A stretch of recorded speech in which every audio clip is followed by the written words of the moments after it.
In this part, we are going to the Firebase to create a new project.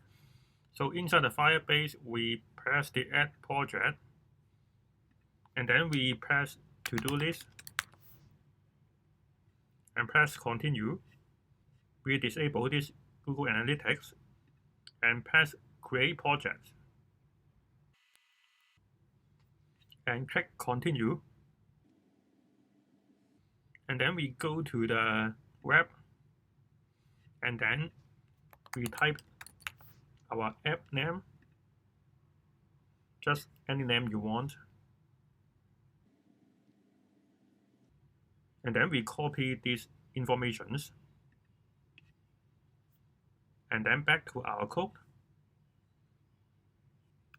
And before the end of the body, we paste it here. And also, actually, we can delete the script, so we can combine to one JavaScript.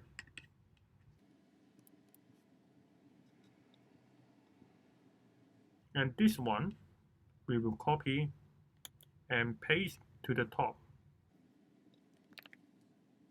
And since we are going to use the Firestore, so we also have to add another script.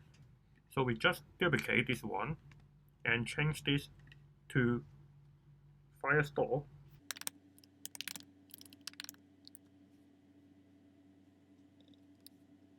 And we also delete this command.